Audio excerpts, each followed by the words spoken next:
Good morning. Colonel Roosevelt, Admiral Nimitz, David, Director Nelson, and to my fellow comrades in arms. As I was leaving my hotel this morning, the doorman asked me, "Where are you bound for, General?"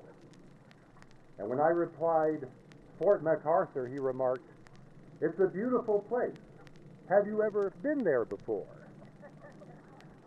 This fort, opened in 1914, is named in honor of Lieutenant General Arthur Macarthur, a veteran of the Spanish-American War, the Indian Wars, the Civil War, and a recipient of the Medal of Honor.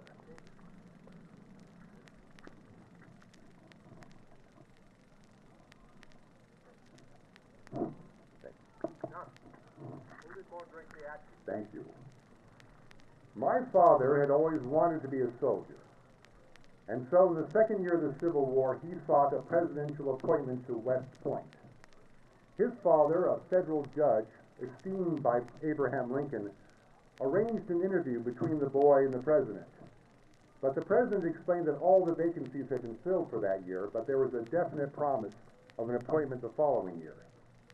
But my father did not want to wait, so he returned home to Milwaukee, Wisconsin. He joined the 24th Wisconsin Volunteers. Now, although short in stature and possessing a high, squeaky voice, his leadership qualities must have been apparent, for he was promoted lieutenant and made adjutant. His first battle was at Perrysville in Kentucky. Once wounded, he was promoted to captain. And then there was Murfreesboro, and Captain Macarthur in temporary command, and despite heavy losses, lost no ground. And then in November of 1863 was the Battle of Missionary Ridge, part of the Chattanooga campaign. Led by Phil Sheridan, the heights above the city were controlled by Braxton Bragg's Confederate Army of Tennessee. The Union forces were ordered to take the rifle pits at the base of the slope. But as they moved forward, they were exposed to heavy fire from above. Their situation was precarious. Should they move forward or back?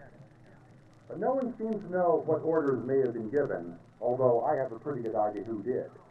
But soon the flag of the 24th was seen moving forward. With it was the color guard, the color sergeant, and my father. The color guard went down quickly, but my father grasped the colors and headed toward the top of the slope. The enemy fire was intense. A Confederate colonel thrust viciously at his throat, but a blade simply deflected the blade and he took off only a shoulder strap. He was surrounded by nothing but gray coats, and yet there was still no movement from the Union line.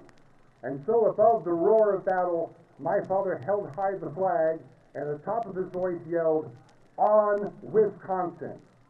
And then they came, a sea of blue from one end of the division to the other, as they surged toward the top. And at the top of the slope, holding high the colors of the 24th, was my father. The Battle of Missionary Ridge had been won.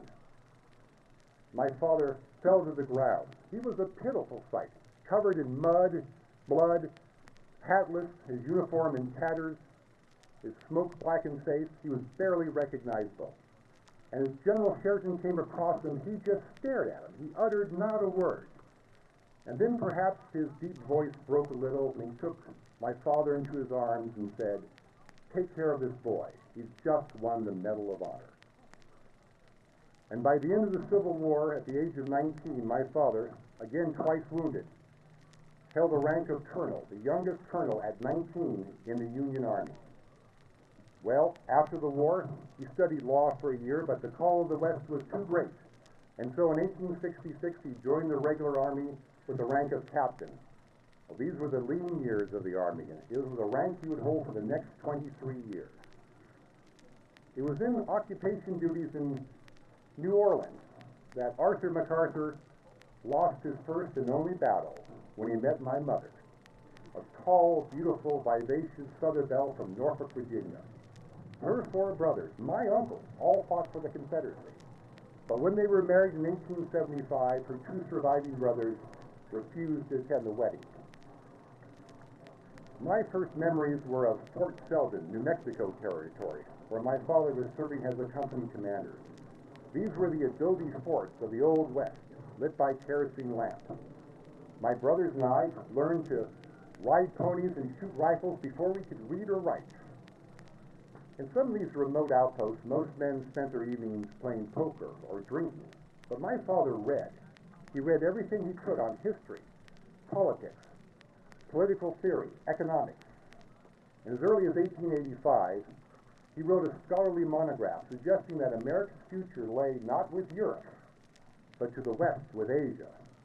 I am certain that that monograph is still filed away in some archive. After Fort Sheldon, there was staff duty in Fort Leavenworth, Kansas, and then on to Washington. And then, as I prepared to enter West Point, war with Spain broke out. My father, now a brigadier general, was sent to the Philippines, and no assignment could have delighted him more. The war with Spain ended quickly enough, but soon the situation between the Americans and the Filipinos worsened, and we were at all-out war. But my father, now the military governor of the Philippines and a major general, understood that the rebellion could only stop with the capture of the Filipino charismatic leader Emilio Aguinaldo. And when this was accomplished and General Aguinaldo was brought to the Malacayan Palace in Manila, my father placed him under house arrest. By treating this former enemy with kindness, dignity, and respect, the insurrection soon collapsed. It was a potent lesson, one that I would recall many years later during our occupation of Japan.